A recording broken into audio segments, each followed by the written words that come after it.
আসসালামু আলাইকুম, welcome to মিয়াস lazy blog. আজকে আমরা পড়ব সূরা নাসের বাংলা অনুবাদ এবং উচ্চারণ। আউযু বিল্লাহি মিনাশ শাইতানির রাজিম, বিসমিল্লাহির রহমানির রহিম।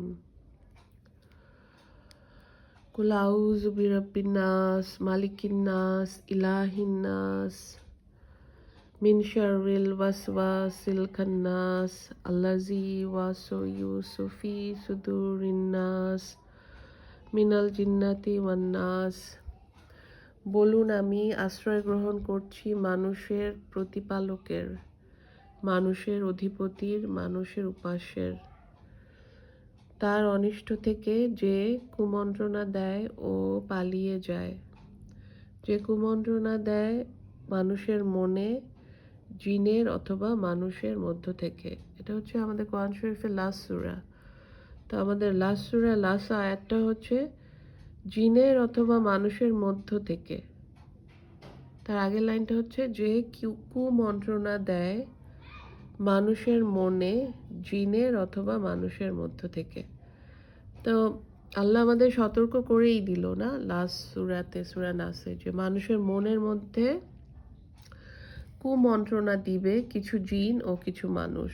সো এটা থেকে প্রোটেকশন হিসেবে আমাদের রাসূল বলে গেছে সাল্লাল্লাহু আলাইহি ওয়াসাল্লাম, সূরা ইখলাস 3 বার, সূরা ফালাক 3 বার, সূরা নাস 3 বার, মোট 9 বার পরে গায়ে 2 বেলা যদি আমরা ফু দেই, সারা শরীর মাসে করি, তাহলে আমরা সমস্ত খারাপ কিছু থেকে, হঠাৎ মৃত্যু, হঠাৎ বিপদ থেকে, যে কোনো কালো জাদু, কালো কিছু থেকে আমরা রেহাই পাবো ইনশাল্লাহ।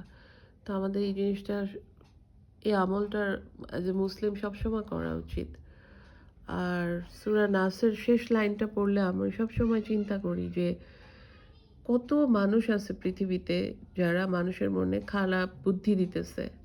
আল্লাহ এটা অলরেডি আমাদের বলে দিছে, আমাদের রাসূল সাল্লাল্লাহু আলাইহি ওয়াসাল্লামের মাধ্যমে আমরা জানি না।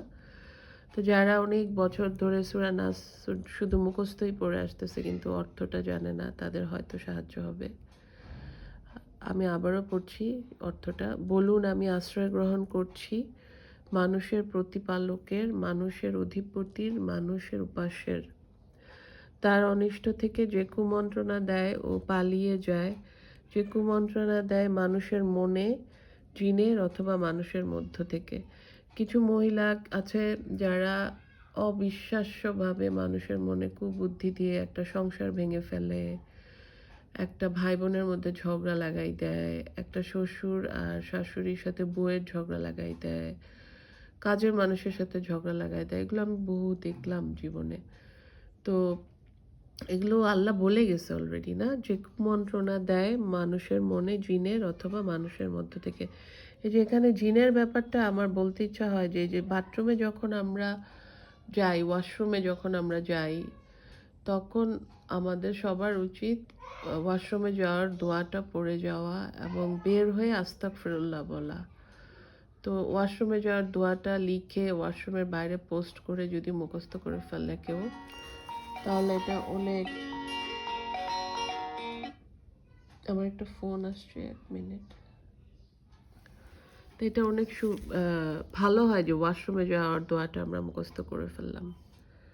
তো আজকে এই পর্যন্তই। আল্লাহ আমাদের সবাইকে সুস্থ রাখুক, শান্তি দেখ, সৎ স্বভাব দান করুক, কবরে আযাব মাফ করে দেখ।